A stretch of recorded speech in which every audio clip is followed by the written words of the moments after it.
Vous savez, j'étais en train de discuter avec le Saint-Esprit, on était en train de parler de vous. Et puis le Saint-Esprit a commencé à me parler de vous et à me montrer une vision.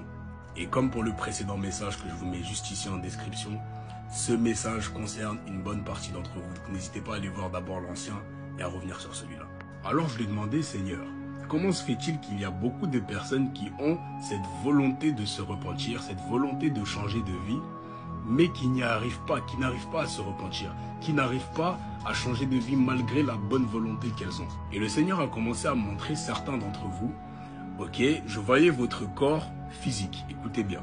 Et maintenant, dans votre corps physique, il y avait deux hommes, on voyait deux hommes. Il y avait un homme qui prenait une direction, c'était le mouvement du Saint-Esprit, c'était le Saint-Esprit qui était en train de vous conduire vers la repentance, qui était en train de vous conduire vers ses voies et qui était en train de vous conduire dans sa volonté. Et maintenant, il y avait un autre homme qui allait dans la direction totalement opposée. Ça veut dire que le Saint-Esprit allait dans une direction et il y avait un autre homme à l'intérieur de vous qui allait dans une direction totalement opposée. Et ça, c'était votre volonté, c'était votre force à vous, votre esprit. Et lorsque j'ai vu cela, le Seigneur a commencé à me parler du renoncement à soi-même. Et voici ce qu'il m'a dit.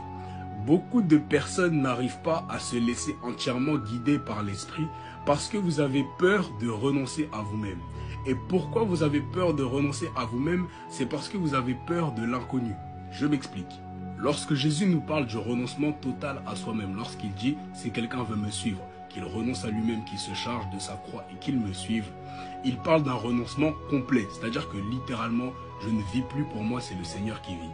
Et le problème, c'est que beaucoup de personnes pensent avoir renoncé à elles-mêmes, mais en vérité, elles n'ont pas renoncé à elles-mêmes parce qu'elles ont peur de s'abandonner totalement au Seigneur. La peur de vous abandonner est due au fait que vous avez l'impression d'aller vers l'inconnu. Vous ne savez pas où est-ce que le Seigneur va vous emmener.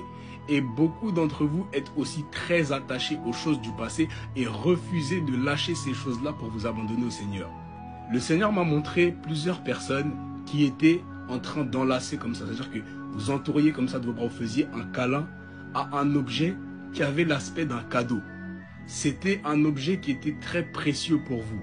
De vue, c'était un papier cadeau. Vous étiez en train d'enlacer, de faire un câlin comme ça au papier cadeau et vous le serriez fort, vous ne voulez pas le lâcher. Et pendant que vous étiez en train de serrer cette chose fort contre vous, je voyais derrière vous une forte lumière. Ça représentait le Seigneur qui était en train de vous appeler vers lui. Le Seigneur vous appelait à le suivre, pour suivre ses plans, pour suivre sa volonté, pour le suivre lui, mais vous étiez tellement attaché à ce que vous avez déjà que vous n'arriviez pas à le suivre. Et ça me fait penser au verset de l'homme qui dit au Seigneur, « Seigneur, que dois-je faire pour avoir la vie éternelle ?» Et le Seigneur lui dit, « Va vendre tout ce que tu as et tu auras un trésor dans le ciel. » Et l'homme est parti tout triste parce qu'il voulait suivre le Seigneur, mais il ne voulait pas vendre tout ce qu'il avait. Et c'est ainsi que beaucoup d'entre vous veulent suivre le Seigneur, mais vous trouvez tellement un confort et une sécurité dans les choses que vous avez pu acquérir jusqu'aujourd'hui, que vous avez peur de lâcher ces choses pour vous diriger vers un inconnu parce que vous n'avez pas la garantie que toutes ces choses que vous avez perdues, vous pourrez trouver mieux. Mais voici, pendant que je suis en train de vous parler, j'ai la suite de cette vision. Pendant que vous êtes en train d'enlacer ce papier cadeau, plus vous serrez fort et plus vous vous rendez compte que l'emballage que vous êtes en train d'enlacer est vide. Le papier cadeau que vous êtes en train de serrer est vide. C'est un emballage vide. Par là, le Seigneur est en train de vous faire comprendre que toutes ces choses auxquelles vous vous accrochez, toutes ces choses pour lesquelles vous refusez de le suivre, toutes ces choses auxquelles vous vous accrochez, pour lesquelles vous avez peur de le suivre, ces choses-là non seulement sont vaines, mais que ce qu'il a prévu pour vous, les choses que vous avez là, c'est rien à côté de ce que lui, il a pour vous. Vous savez, la Bible dit que Dieu crée en nous le faire et le vouloir selon son bon plaisir. Beaucoup d'entre vous avez le vouloir, vous avez la volonté de vous repentir, mais il vous manque le faire, il vous manque le passer à l'action. Pourquoi? Parce que vous ne vous êtes pas abandonné totalement au Seigneur. Parce que c'est une chose d'avoir envie de se repentir, mais celui qui va produire en toi l'action même de la repentance, c'est le Saint-Esprit. Et il faut que tu puisses encore une fois t'abandonner dans sa présence à travers la parole de Dieu.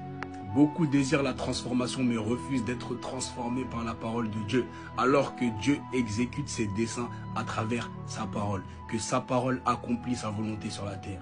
Le problème est que beaucoup d'entre vous n'avaient pas compris que tout l'Ancien Testament est ici pour nous montrer que l'homme, par sa propre force et son propre vouloir, est incapable d'accomplir la volonté de Dieu. Tu ne peux pas te repentir de toi-même. Alors qu'est-ce que Dieu a fait pour te donner la capacité d'accomplir sa volonté? Il a fait descendre sa parole sous forme de chair.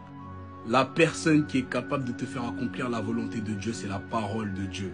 Et tu dois désirer que la parole ne reste plus à la dimension papier dans ta vie, mais qu'elle prenne vie dans ta vie et que véritablement, elle t'emmène à une conversion totale. Donc tu dois aimer la parole de Dieu, tu dois aimer la Bible et tu dois t'attacher à cette Bible.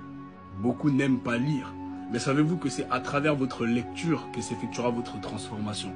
Tu as beau avoir la plus grande volonté du monde de te repentir, tu n'arriveras jamais à te repentir si tu ne laisses pas le Saint-Esprit travailler en toi. Tu dois renoncer à toi-même et tu dois te plonger dans les Écritures pour que la parole de Dieu transforme ta vie. Et tu peux faire confiance à la puissance de la parole de Dieu pour transformer ta vie et t'emmener à une véritable repentance. D'autre part, pendant que j'étais en train de prier, il y a cette phrase qui résonnait dans ma tête. Il y a tellement de possibilités, il y a tellement de possibilités, il y a tellement de possibilités. Écoutez, beaucoup ont du mal à s'abandonner entièrement au Seigneur parce que vous ne croyez pas que le Seigneur a quelque chose de mieux pour vous. Abraham a été capable de quitter sa patrie et de suivre le Seigneur sans savoir ce que le Seigneur allait faire exactement dans sa vie. Et j'aimerais vous dire que vous n'avez aucune idée de ce que Dieu va faire dans votre vie. Mais le Dieu là que je prie, le Dieu que je sers, m'a fait découvrir quelque chose récemment. C'est ce que j'appelle le abon de Dieu. Le abon de Dieu, c'est que j'ai compris récemment que nous-mêmes sommes les spectateurs du plan de Dieu dans notre vie. Écoute, très souvent tu vas marcher avec le Seigneur, tu vas marcher dans ses voies, tu vas penser que tu es en train de comprendre ce qu'il est en train de faire dans ta vie. Et puis à un moment, il va faire quelque chose que toi-même tu n'avais pas prévu. Il va faire quelque chose que toi-même tu ne pouvais pas calculer. Et puis tu vas dire, ah bon? C'est ça le abon de Dieu. Le abon de Dieu, c'est que le Seigneur a prévu, certes, il va te révéler une partie de son plan. Mais il y a toujours des zones qu'il ne va pas te dire. Et des zones pour lesquelles tu vas faire, ah bon? La chose est que tu crois que tu penses mieux que Dieu. La chose est que tu crois que ta petite intelligence est capable de concevoir l'immense plan de Dieu dans ta vie. Tu penses que ta petite intelligence est capable même d'apercevoir le plan architectural que Dieu a formé pour ta vie. Mais j'aimerais te dire que le Seigneur va te surprendre par son plan. J'aimerais te dire que tu n'as aucune idée de ce qu'il va faire dans ta vie.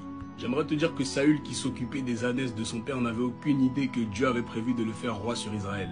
J'aimerais te dire que Joseph, qui était le plus petit de ses frères, n'avait aucune idée que Dieu pouvait faire de lui le gouverneur d'Égypte. Mais tu sais, je vais te dire quelque chose. Si aujourd'hui le Seigneur te révélait ce qu'il avait prévu de faire dans ta vie, tu rigolerais et tu te moquerais même peut-être de lui. Le Seigneur déclare dans la Bible, je vais faire une chose, que si on vous la racontait, vous ne le croiriez pas. Si Dieu te dit ce qu'il va faire dans ta vie, tu ne vas pas croire tellement c'est glorieux. Parce que notre intelligence est limitée et est incapable de concevoir qu'avec notre vie actuelle, avec ma vie actuelle, Dieu peut faire ça. Vous savez, dans le livre de Luc, lorsque le Seigneur est allé ressusciter une fille morte, il a dit, ne vous inquiétez pas parce que cette fille dort. Et lorsqu'il a dit cela, les gens, même les disciples qui étaient avec lui, ont commencé à se moquer de lui. Écoute, j'aimerais te dire que ce que toi tu considères comme mort dans ta vie, si le Seigneur vient ici te dire que cette chose que tu considères comme mort, en vérité, elle dort seulement et que je vais la réanimer, tu vas rigoler. Si le Seigneur te révèle certains de ses plans, tu vas rigoler tellement tu vas penser que c'est fou. Alors il va seulement les mettre en exécution et tu vas dire, ah bon? J'aimerais te dire que tu n'as aucune idée de ce que Dieu va faire dans ta vie, que tu peux prévoir certaines choses, tu peux voir un peu, dire ok, je pense que Dieu va faire ça, mais tu ne peux pas prévoir le abon de Dieu. Le plan de Dieu est tellement surprenant pour ta vie que toi-même, quand tu vas voir, en fait toi-même tu es assis dans la voiture et toi-même tu découvres en même temps ce que Dieu est en train de faire. Est-ce que vous savez que le message que je suis en train de vous donner, je suis en train de le découvrir en même temps que vous? Lorsque les gens verront ce que Dieu fait dans ta vie, ils diront, ah bon? Et toi aussi, tu vas dire, mais moi-même, je ne savais pas. Tu me regardes comme ça, est-ce que moi, je savais déjà? Ils vont dire, ah bon? Toi aussi, tu vas dire, ah bon? Cette phrase tournait dans ma tête. Il y a tellement de possibilités, il y a tellement de possibilités, il y a tellement de possibilités. Vous n'avez même pas une infime idée de ce que Dieu veut faire dans votre vie. Il va vous surprendre, il va surprendre votre entourage. Il n'a jamais fini de vous surprendre. Il a tellement de choses merveilleuses qu'il a prévu de faire pour vous, mais il les cache. Et il va seulement un jour les faire. Vous allez seulement dire, ah bon? Ah donc moi qui pensais que je savais ce que Dieu allait faire dans ma vie? Ah ok, très bien. Penses-tu que Dieu a déjà joué toutes ses cartes? Il n'a pas fini de te surprendre. Alors fais-lui confiance, abandonne-toi à lui et laisse sa parole te transformer. Ça vaut le coup. Soyez bénis.